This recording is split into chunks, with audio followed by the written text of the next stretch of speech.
Hello, I'm Sarah Coates and this is Global Eye, your window to the world straight from Tel Aviv. Now, we're going to be travelling around the globe for the next hour together to give you every story you need to know. Well, on tonight's show, we'll take you inside this dramatic rescue operation as a light aircraft crashes right in front of an oncoming train.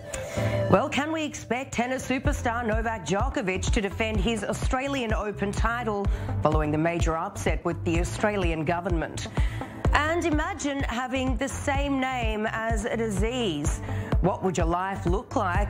We're going to give you a big dose of COVID coming right up. But before we get into any of that, let's start right here in Israel. What's the buzz? These are today's most trending stories.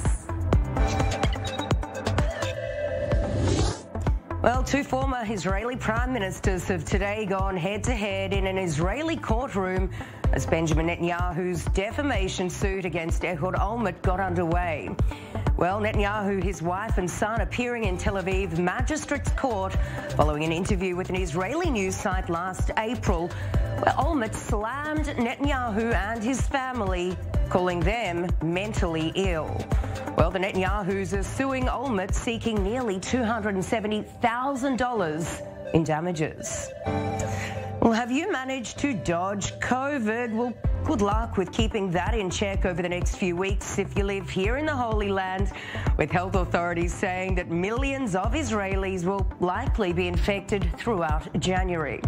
Well, they're putting it down to the rapidly spreading Omicron variant, with more than 32,000 new cases in just the last 24 hours, with hospitals warning that they're already feeling the strain. Well, they're literally the last thing you'd expect to find at a Tel Aviv vintage market, but shoppers were left absolutely horrified this weekend after stumbling across Nazi memorabilia on sale. Well, items such as SS membership cards to swastika pins were on full display at Givon Square, with the Yad Vashem Holocaust Museum saying it's aware of the sales, adding it's a moral flaw that encourages and creates a counterfeiting market that's been expanding in recent years.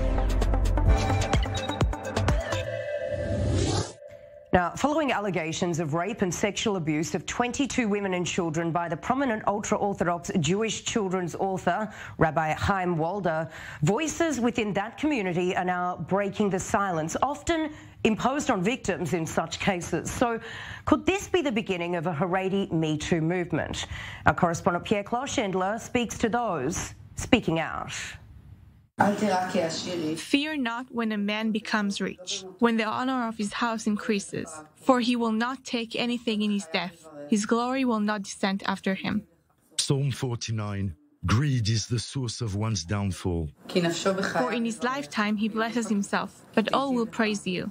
A double-barreled message to the perpetrator and his victim. For the ascent of Shifra Horowitz's soul. Chaim Walder, the Haredi author of Children Speak, covered with honor and glory by his community, its flesh and blood, and an alleged rapist, accused by 22 boys, girls, and women, including Shifra.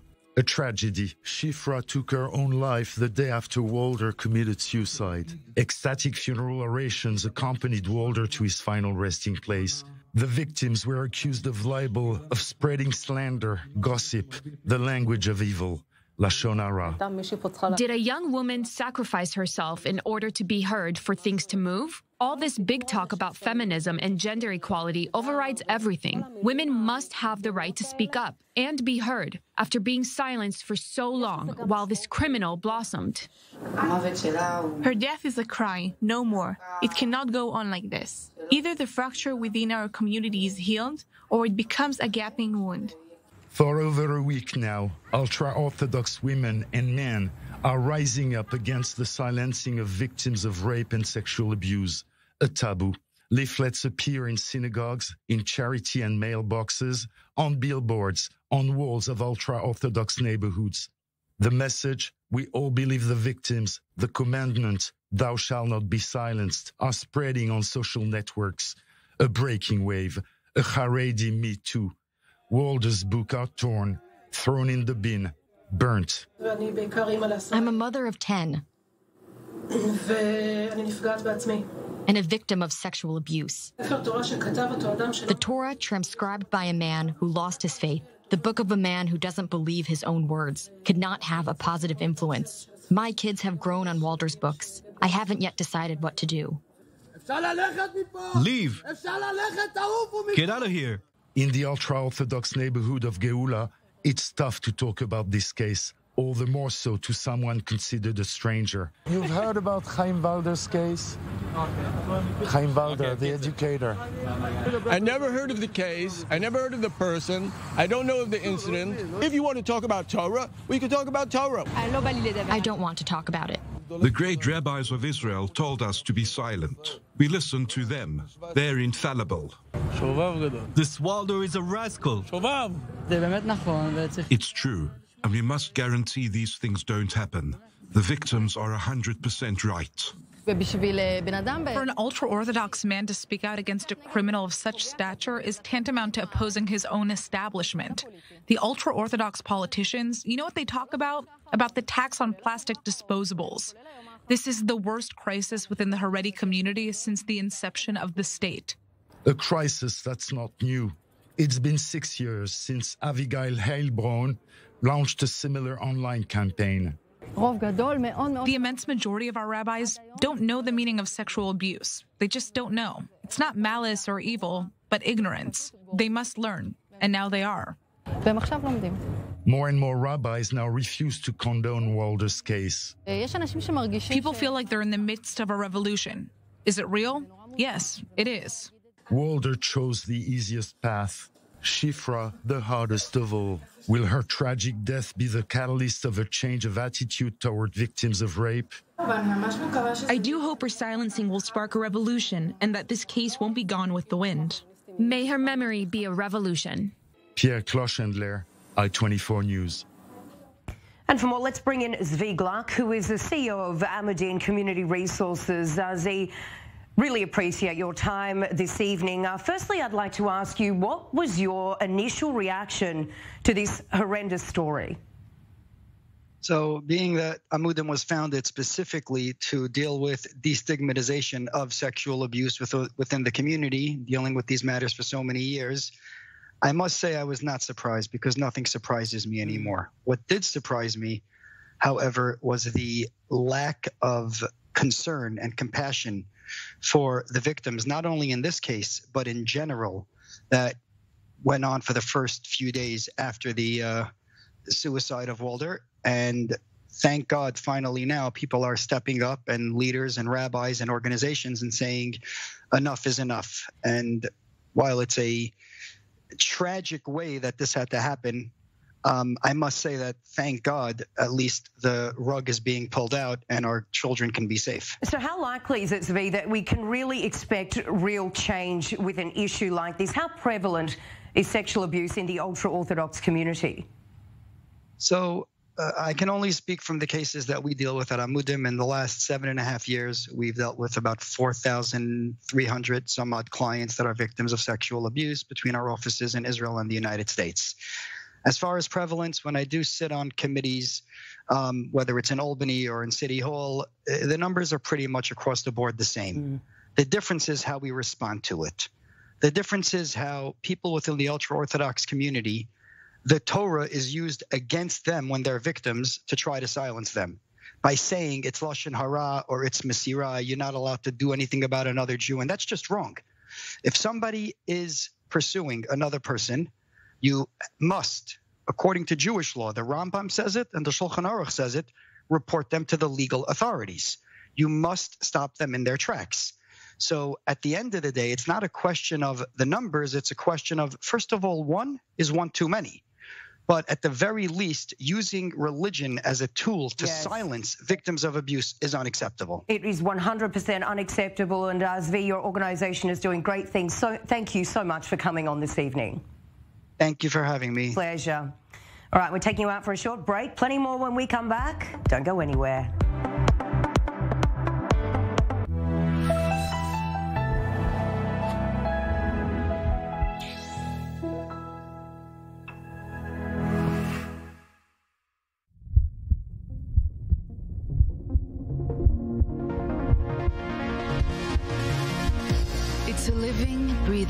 organism that pulsates through millennia.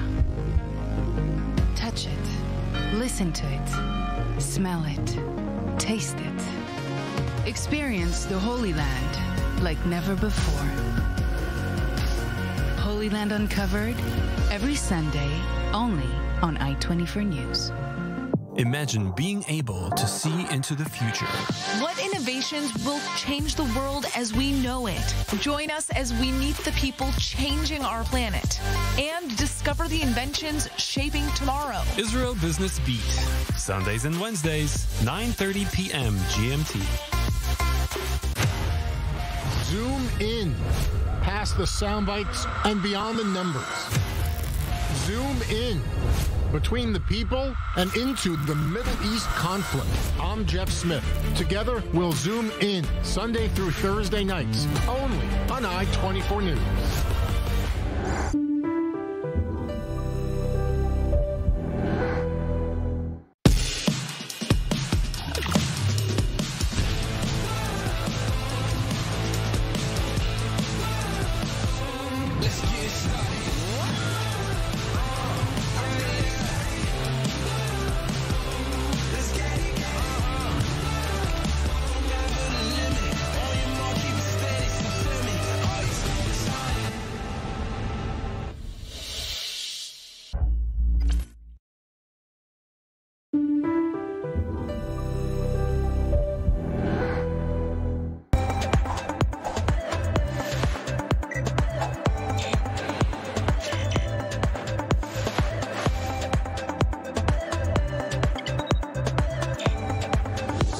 Welcome back to Global Eye. Well, Instagram and its parent company, Meta, are facing backlash from angry users after the social media giant blocked the hashtag I will light a candle too in memory of the 176 victims killed when Iranian security forces shot down a Ukrainian airliner 2 years ago. Instagram says the hashtag was restricted by mistake, although cyber experts have come out to claim that Iran had orchestrated the block by reporting posts. Well, Iran continues to deny any involvement in the horrific incident which saw the passenger plane shot down by 2 missiles after takeoff from Tehran, instead blaming human error. Iraq is now on the way to forming a new government, holding its first session on Sunday, where Sunni lawmaker Mohammed al-Habousi has been elected as Speaker 3 months after the national election was held. Shiite cleric Muqtada Sadr emerging as the main winner from the October vote with the largest bloc, with Parliament now having 30 days to elect a new president, who will then likely tap al-Sadr, who holds the most political weight in Iraq, to form a government. Well, another COVID Christmas has come and gone in the Holy Land. Another December where tourists and religious pilgrims were banned from Jerusalem. But now tourists are back, and while the festive spirit lingers in the air, so too does the question of how welcome and safe Christian residents feel in their holiest city. Well, I-24 News correspondent Amalia Roy investigates. Israel is home to the holiest sites in all of Christianity. And the state says that religious freedom is of the utmost importance for all faiths in the Holy Land. But is this a reality? A pre-Christmas study from the Central Bureau of Statistics found that Israel's Christian community is thriving, boasting some of the highest education levels in the country and a steady population growth. 84% of the community says that they're happy with their lives here in Israel. But church leaders here in Jerusalem are saying that the report isn't the full story. At the Lutheran Church of the Redeemer in Jerusalem's Old City, Bishop Azar worries for the future of his community and says drastic changes need to be made or Jerusalem risks losing its Christian character, which is why he is joined with the Jerusalem patriarchs and church heads in a show of solidarity, sending a joint letter addressed to the state of Israel ahead of Christmas about the state of Christians in the Holy Land.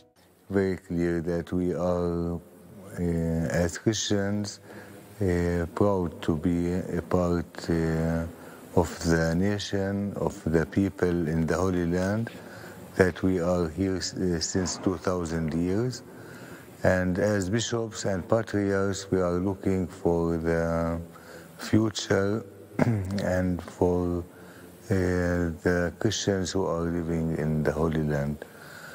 Listing coronavirus restrictions, property loss, disconnect from Christians within the Palestinian territories, and extremist violence as detriments to the mission of full religious freedom. Last year, we experienced that people, they were shouting, "What are you doing?" in Hebrew and also in Arabic. It is not only one-sided, yeah. And that was for us, for our people, a sign: are we not anymore welcome in the city? The Old City's Dormition Abbey is another example of such a site that has been the target of repeated extremist attacks over the years, with multiple reports of arson attacks and anti-Christian vandalism plaguing the Catholic holy site. But some Jerusalem officials say that such attacks are not exclusive to Christians. The bad apples don't come and attack Christians. As bad apples, they're just hooligans and criminals. Jews get attacked, and Muslims get attacked, and Christians get attacked. This is not out of proportion. All we need from them is a list of incidences. We still have not received that from them. So if there are incidences where Christians are getting attacked, please come to us. We will make sure that we call the police and bring all the different people that can actually prevent that from happening. That hasn't materialized, and this is why I'm very circumspect about these attacks. What we have here is a city that lives in a DNA of coexistence. We all see it, we all feel it, whoever lives here. The statement not only drawing strong reactions in Israel, but around the world, reaching the Archbishop of Canterbury and the World Council of Churches. Israel's foreign ministry spokesperson responded over Twitter, denouncing the statement as an incitement for violence. Meanwhile, in Jerusalem, some say Christian fears are not only religious, but representative of a much larger problem. 40% of the population, the Palestinian population, including the Christians in the city, they recognize Israel as an occupation, as an occupying power, and they are not integrated in the political system. They don't participate into the political system that define the details of their daily lives most powerfully.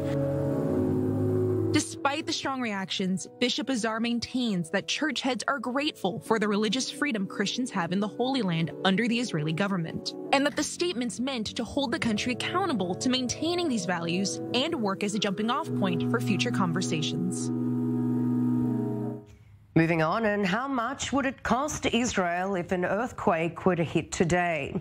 Well, Natasha Kirchak has everything you need to know.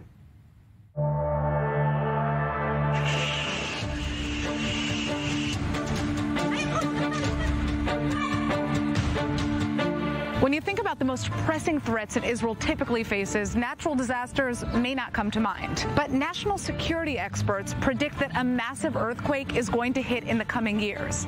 And many say Israel isn't prepared. Do I know what to do in the event of an earthquake? I have no idea. I'm sure there's somewhere I'm supposed to go, but I have no idea. Not to go under any tables or chairs. Am I getting it wrong? Run away.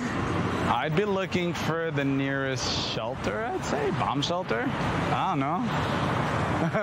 The last major earthquake to shake Israel struck in 1927, just a little less than 100 years ago. Over 500 people were killed and more than 300 buildings collapsed when the 6.5 Richter quake hit the Dead Sea Valley region. Today, if the same size earthquake were to hit Israel, it would be disastrous. We're predicting 7,000 people that might be killed. We know about 10,000 people that might be located under the rubble. Many people who will lose their houses and they won't be able to return.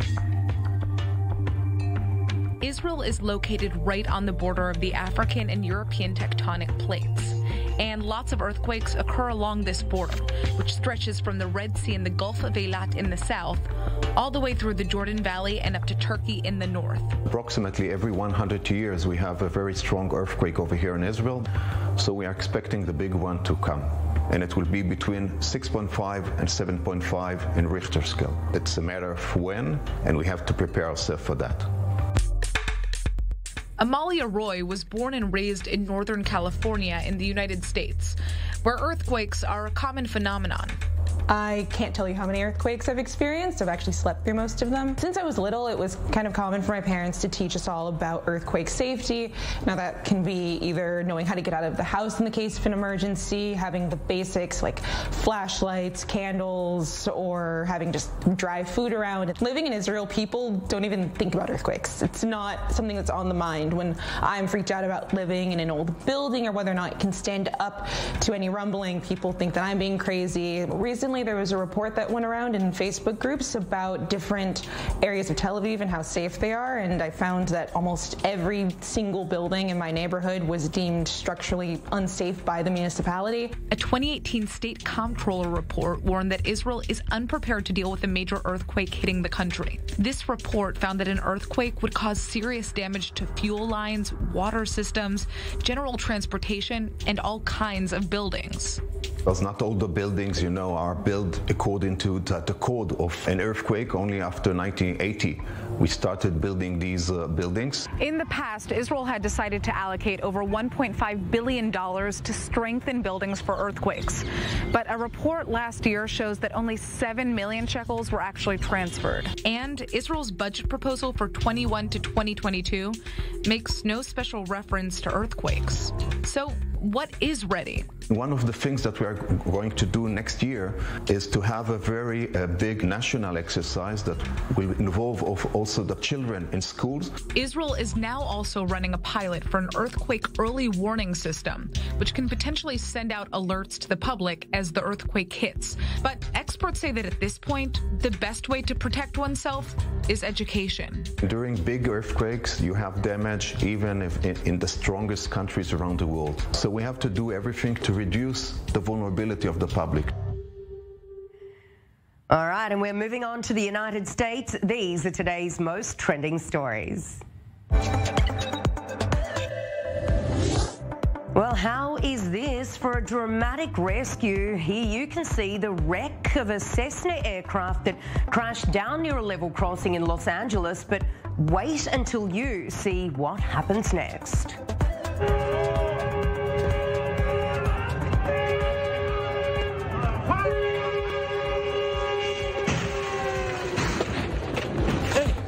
Wow, this guy needs to go and buy a lottery ticket immediately. Emergency services dragging him out just in the nick of time as a train smashes into the plane. Holy hell, that was close. Well, Kyle Rittenhouse is back in the headlines following his acquittal back in November over the deadly shootings which killed 3 people during unrest in Kenosha, Wisconsin back in 2020. With Dominic Black, the man who bought Rittenhouse a gun that was used, agreeing to a plea deal over weapons charges.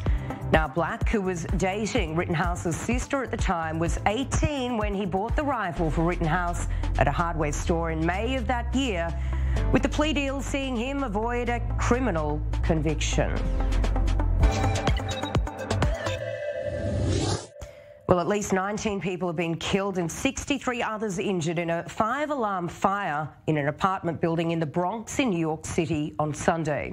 Officials say heavy smoke made it very difficult for residents to escape and for fire crews to battle the blaze. Here's more from the scene at the Bronx. Members found victims on every floor in stairwells and were taking them out in cardiac and respiratory arrest. More than a dozen people were killed and dozens more injured after an apartment fire spread in the Bronx on Sunday. About half of the victims were children. This is truly a tragedy, not only for the Bronx, our city. This is going to be one of the worst fires in our history. Fire Commissioner Daniel Nigro says a malfunctioned space heater ignited the blaze in the bedroom of one apartment. That apartment door and at least one stairwell door were left open as residents fled, allowing smoke to spread throughout the building. Doors are probably the single best protective measure to contain a fire and contain smoke. According to Nigro, most of the injuries came from smoke inhalation, with many not able to escape because of the volume of smoke in the building. That smoke really hit me. By the time I got to the exit and I had the mask on, I couldn't even see. I thought I went blind. 200 members of the New York City Fire Department helped battle the blaze at the 19-story building.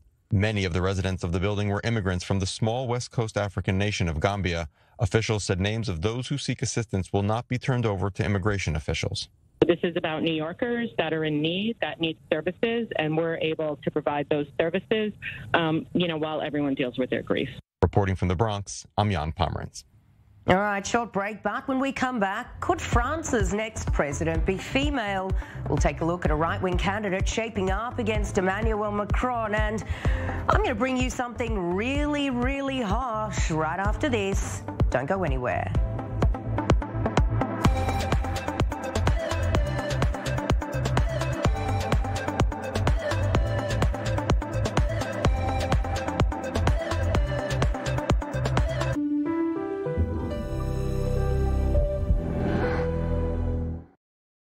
By midnight tonight, thieves will have stolen 2,400 vehicles across the U.S. today. So when you buy your next car, ask your dealer for Recover. With Recover, you'll always be able to find a forgotten parking spot or know if your car gets towed or moved without your permission. And most importantly, you'll be able to easily share your car's location with police so they can recover it for you. Stay in control and protect what's yours. Ask your dealer for Recover today.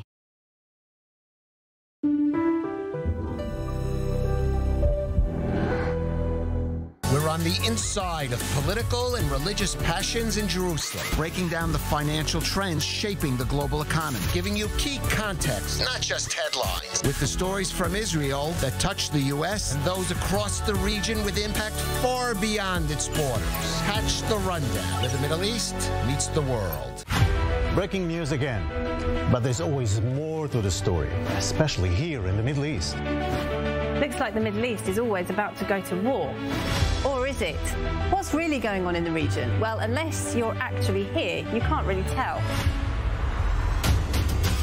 Join us here at the beating heart of the new Middle East to get a true perspective on what's really going on. Middle East Now with Jacob Elon and Laura Sellier, weekday nights, only on I-24 News.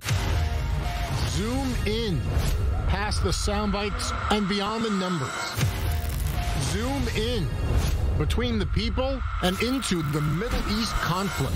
I'm Jeff Smith. Together, we'll zoom in Sunday through Thursday nights, only on I-24 News.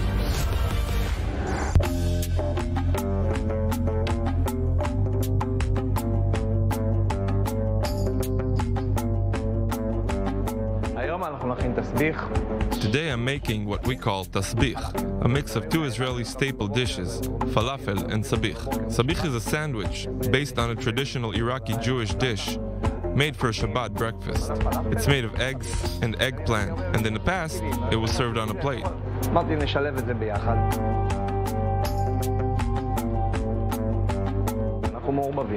Israel is a melting pot of different ethnicities, which create an interesting fusion cuisine. Falafel comes from Egypt and sabich is Iraqi, but both were adopted as Israeli dishes. Sabich came much later, but falafel has been around since the early 50s.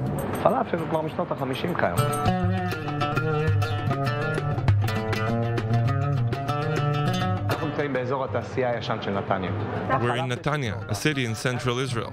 This place is called Tovas Falafel, named after my grandmother who opened it in the 50s. Back then it was just a small stand selling falafel with tahini. In the mid-90s, my older brother and I decided to embrace this heritage and to kick it up a notch. We added a couple of dishes. We make everything ourselves. The pita bread, the falafel balls, the special salads. It's all homemade.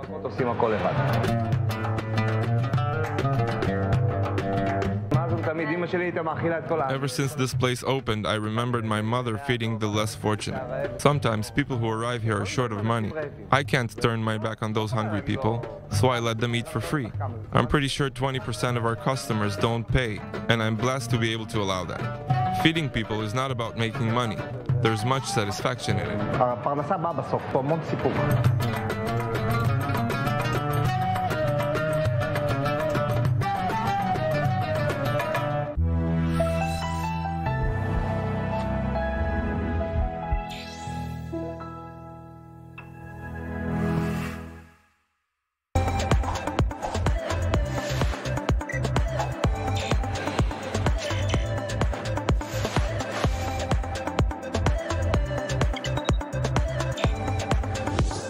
Welcome back. Well, are you a climate change skeptic? We'll soak this in for a moment with new data from the European Union's Climate Change Service showing that the last 7 years have been the hottest of record on our planet.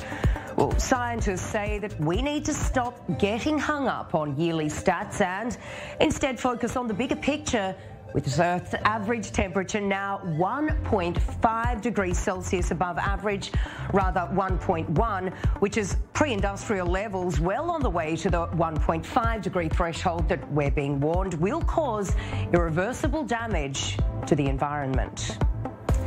Now, imagine jumping into the ocean for a refreshing dip and having this surface next to you. Horrifying, right? Well, the fossilised remains of the 10-metre sea dragon, or ichthyosaur as it's also known, was uncovered in the English Midlands, the largest and most well-preserved of its kind ever to be found in the UK, believed to be, wait for it, 180 million years old. Scientists say they're characterised as having huge eyes and teeth, but before you freak out about your next beach vacation, they went extinct about 90 million years ago. Now, furniture giant IKEA is getting tough on unvaccinated workers, making the call to cut sick pay for those who refuse the jab and need to self-isolate, joining a long line of companies clamping down on staff.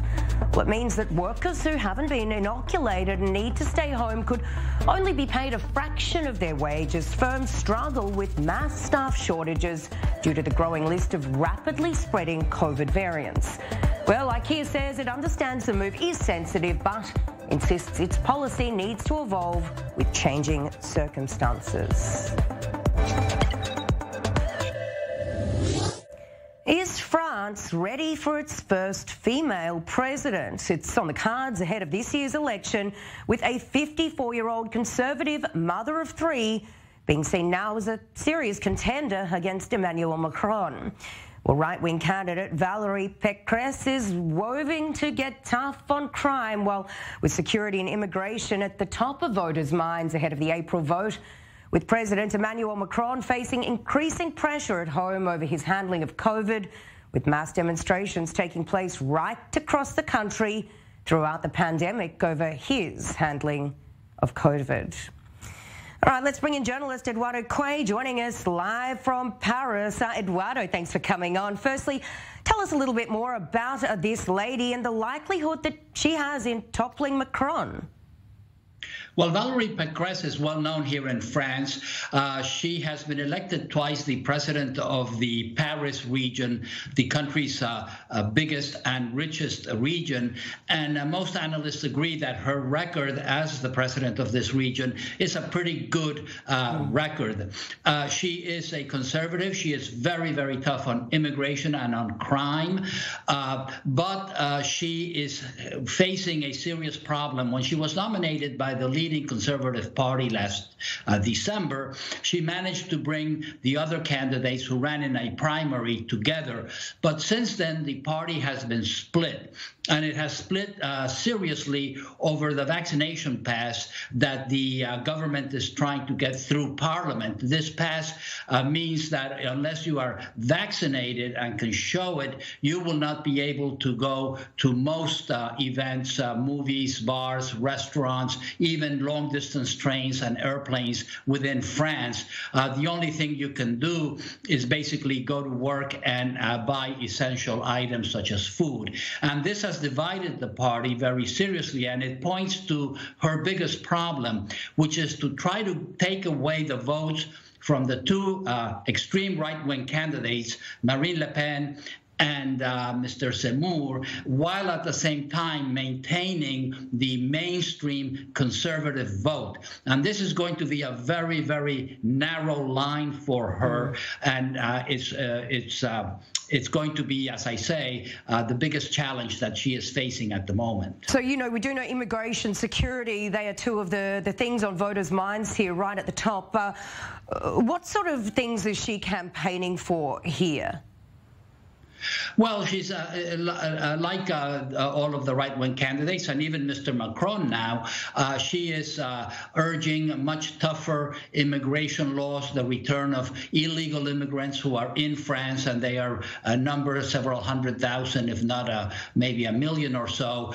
She is also very strong on defense, but she is a convinced European, which sets her apart from the two other right-wing candidates. One of the problems that she faced last week is when President Macron hung a huge flag of the European Union at the Arc de Triomphe to mark the beginning of the French presidency of the European Union. And Valérie Pécresse criticized that because it is over the tomb of the French unknown soldier. And that also is another point of division within her own party. So she has to somehow bring these two parts of the right, the extreme right and the more moderate center right together if she's going to win. Having said that, she does, at the moment, most analysts and the polls indicate that she is the only candidate who can beat Macron in the second round of the election. Macron is ahead of the polls. He's at 25.4%. Valérie Pécresse is at 16.2%. And also she has quite a bit of credibility. The polls are showing to be able to carry the job of president of France. So she has a very good chance of winning if she can make it into the second round. All right, well, we'll have to wait and see. Eduardo, always a pleasure. Have a great night. Thank you. All right, well, Kazakhstan's president on Monday declared security forces and Russian-led coalition troops had defeated an attempted coup in the country, blaming unnamed foreign influences for working to stir up unrest. Well, Kazakhstan this week saw some of the worst violence in recent history, leaving over 160 people dead and thousands detained following massive protests and riots against the government. Here's more from Mary McAuliffe. Calm has returned to the streets following the worst unrest Kazakhstan has seen in its 30 years of independence. Triggered by a rise in fuel prices, the protests widened into massive demonstrations against the government. At least 160 people were killed and over 8,000 detained in the bloody crackdown. While the effect on the country's political future is yet to be known, the unrest has roiled the ruling elite. And the Kazakh president is declaring victory in suppressing what he called an attempted coup d'etat, days after instructing security forces to shoot to kill without warning to suppress the uprising. Some sources talk about the fight between Kazakhstan authorities and peaceful protesters. This is absolute disinformation. We have never fired and will never fire on peaceful demonstrators. The main aim of protesters has become obvious: undermining the constitutional order, destroying the governance institutions, seizure of power. We're talking about a coup attempt. It's obvious now that all these actions were coordinated from the same center, a well-prepared operation that reached a crucial phase. Speaking in the same virtual meeting of leaders of several ex-Soviet countries who make up a military alliance, Russian President Vladimir Putin defended sending in troops from the Collective Security Treaty Organization. We understand the events in Kazakhstan are not the first and far from the last attempt to interfere in the internal affairs of our states from the outside. The measures taken by the CSTO have clearly shown we will not allow the situation to be rocked at home and will not allow so-called color revolutions to take place. Concerns had been voiced, including from the United States, that Moscow might use the mission to leverage influence in the country. One lesson of recent history is that once Russians are in your house, it's sometimes very difficult to get them to leave. Yet with stability seemingly reinstated throughout the country, Tokayev insisted the Russian-led troops would soon be leaving. Internet coverage was restored to the nation's main city and former capital, Almaty, after days in the dark. As the country still reels from the chaos, a state of emergency and nationwide curfews remain in effect. Well, the fallout continues over Australia's embarrassing treatment of 20-time Grand Slam winner Novak Djokovic. We'll take you live to London for the very latest, and we're going to introduce you to COVID, the man, not the virus, all of that, and plenty more coming right up. Don't go anywhere.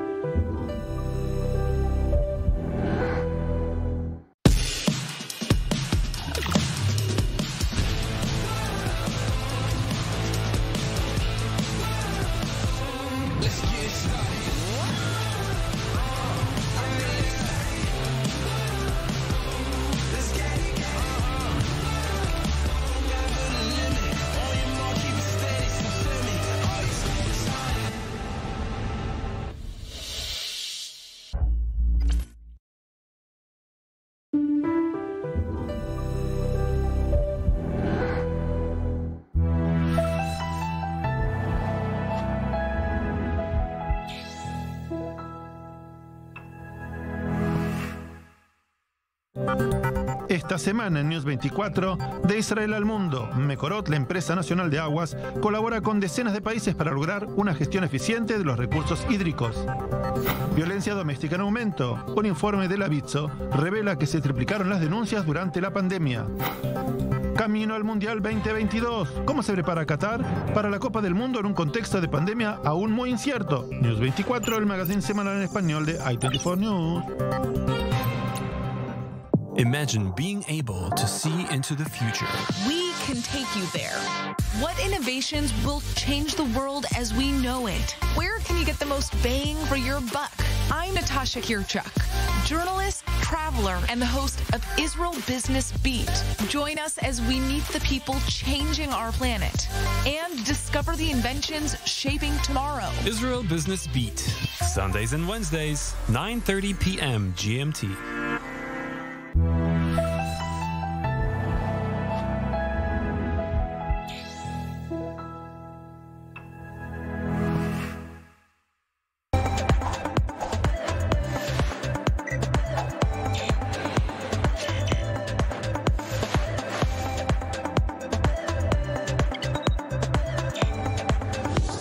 Welcome back. Well, I strongly suggest you don't try this next activity at home.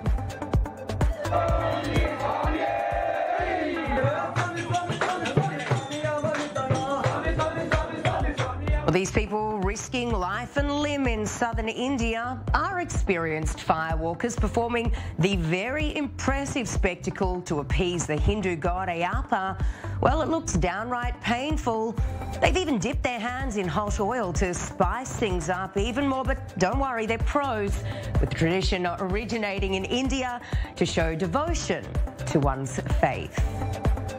Well, there's been another massive setback for Myanmar's ousted leader Aung San Suu Kyi, who just has been handed another 4 years jail in just the latest from her trials, which are widely looked at as unfair. Well, the latest conviction has to do with illegal possession of walkie-talkies and also breaking COVID rules, with the country's leader detained since the coup, which happened last February. Well, her lawyers are being barred from communicating with her, with the 76-year-old facing around a dozen charges, all of which she strongly rejects, with her supporters saying it's all politically motivated.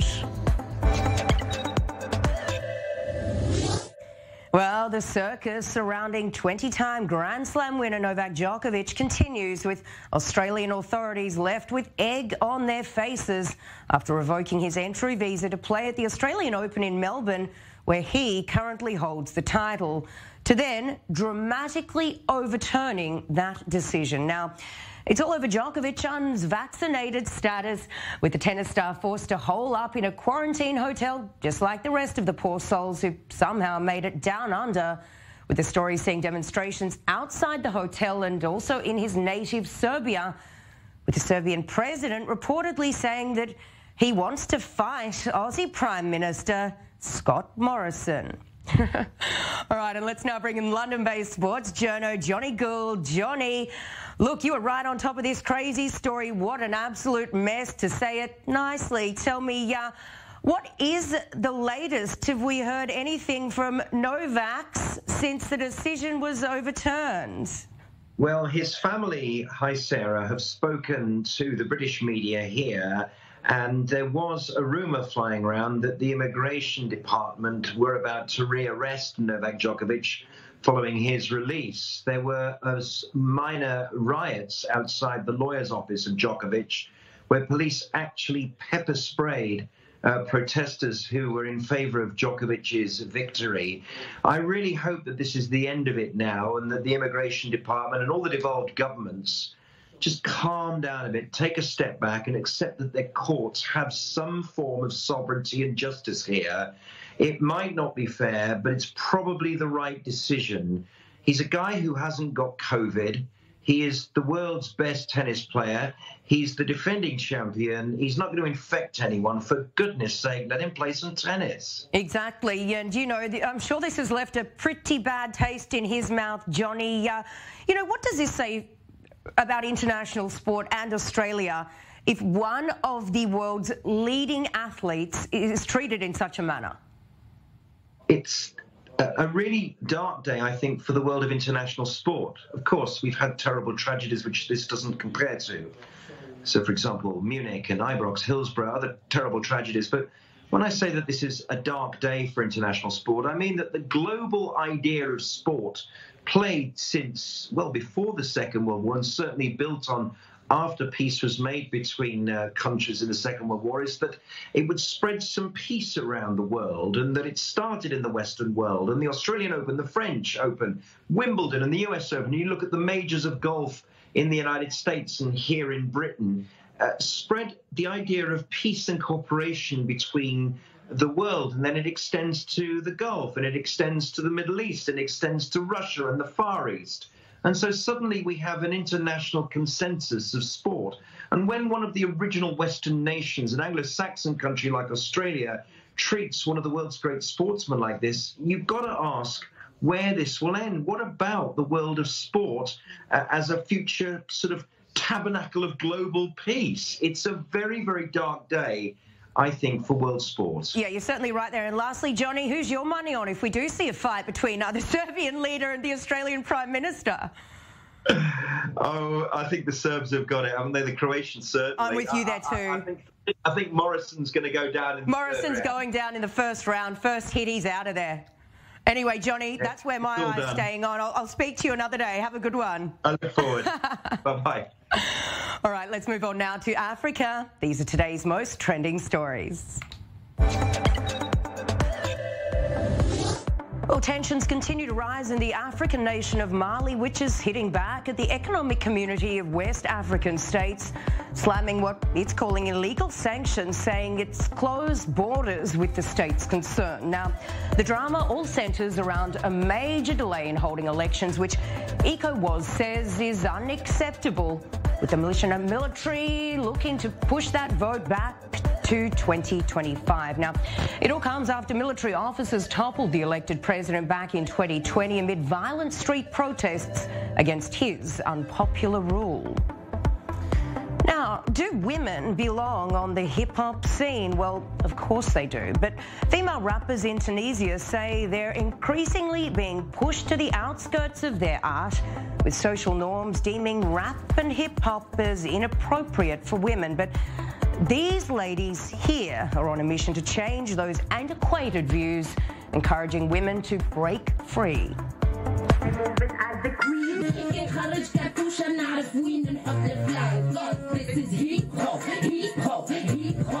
Well, that was part of Nesreen Mokdad's album, who goes by the name Anonymous. She's using her newfound fame to boost the careers of other women, writing lyrics, producing songs, and putting them out on social media platforms. And watch this space. Nesreen is planning a massive festival next year to present Tunisia's up-and-coming artists. Well, COVID. It seems that that's all we've been talking about for the last couple of years, but imagine if that was actually your name. Well, imagine no more. Meet COVID Kapoor here, who lives with that reality every day, but instead of letting it bring him down, he's embracing the hilarity of the situation, even going viral after putting out this tweet stressing, "My name is COVID and I'm not a virus." But it still hasn't stopped people cracking jokes about it. But it seems COVID here is taking it all in his stride, despite being the butt of countless jokes. So let's now give you a solid dose of COVID and bring him in. So COVID, thanks for coming on. Tell us a bit about the reactions that you've had since the pandemic. Hey, so my name is COVID, and I think I should just correct the pronunciation of my name a little bit. The D at the end is a softer pronunciation of the letter D. It's a the and not a duh. That's the only difference in terms of pronunciation. But last 2 years have been really, I have had so many funny incidents and memories over the last couple of years, and it's been a very funny ride. Almost every time I talk to a new person, there's been a little joke, or when I've been just ordering a coffee at Starbucks or while doing a check-in in a hotel, there have been some minor, small, little jokes at these points, and then it's been very amusing for me. It's been very funny. And yeah, that's, thanks to the tweet a few days back, it just went really viral. But that's, yeah. And COVID, ironically, you run a travel business. I don't know about you, but the thought of the virus sends chills up my spine. How's your business been hit? Yeah, so it's been another funny little joke that COVID. This is COVID who is actually promoting travel in the country, but it has obviously been very difficult for us in the last couple of years, as it has been for all travel companies around the world, like whether it be large airlines or small startups. But we have been managing to go through this over the last 2 years, and I am pretty sure that we will ride through this wave as well. And COVID, I'm being told that you're now using a different name when you order your coffee. What is your new name at Starbucks?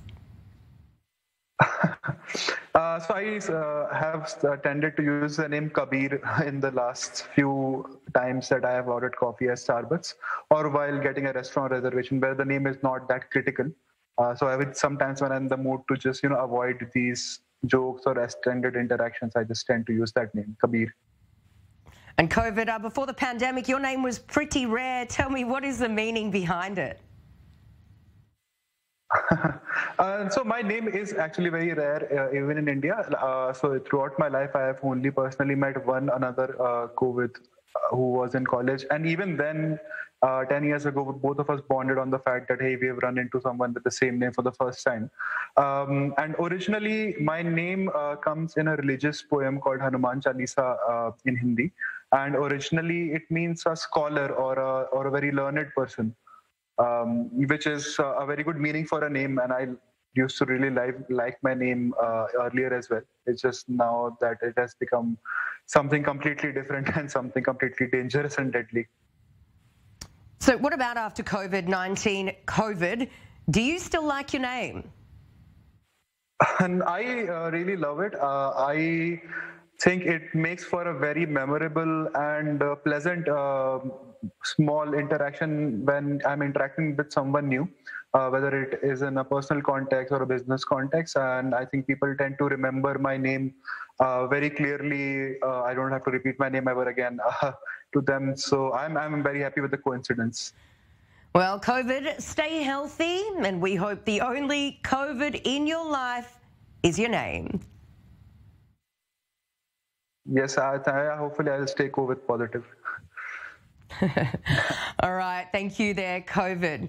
Let's move on. And a grandmother turns private eye to track down a vehicle she says injured her grandson in a caught on camera hit and run. Well, Jeremy Roth has today's Take a Look at This. Don't mess with grandma. That's the moral of a story out of Southern California where a grandmother turned private eye claims to have tracked down a vehicle she says put her grandson in the hospital. Scrape runs from here all the way to here. Pamela Taylor says it's the same Mercedes seen in this video captured 2 weeks prior. She claims the vehicle chased down her grandson following a road rage incident and hit the 22-year-old, injuring him and damaging his bike. Taylor spent 2 weeks collecting surveillance video from local businesses and information from tipsters via Facebook and tracked down what she believes is the vehicle, calling authorities to the scene. And I've been surveilling it ever since, trying to get the person that was driving it. According to KFMB in San Diego, police collected evidence from the car, including illegal license plates. And even though no arrests have been made thus far, this gumshoe grandma is still hoping for a swift resolution. Hopefully the guy will be a man and own up. I told you not to mess with grandma. These Kansas City shelter dogs are naughty dogs. Not naughty as in bad, but naughty as in Derek Naughty, defensive lineman for the Kansas City Chiefs. Naughty has made a name for himself in the pet adoption game, partnering with the KC Project to help shelter pets find forever homes. It was his idea. He really loves dogs. He has two himself that are pit bull dogs. Organizers say not every dog is a naughty dog. The ones that need a little bit of extra marketing. Since 2020, Naughty has helped find homes for over 100 dogs and has even personally covered the cost of 120 adoption fees. I just felt like it was kind of my duty to help out my area. For Take a Look at This, I'm Jeremy Roth. And that is all for today here on Global Eye, but feel free to catch up on the show on Facebook or on i24news.tv. We'll be seeing you again tomorrow, but for now, good night.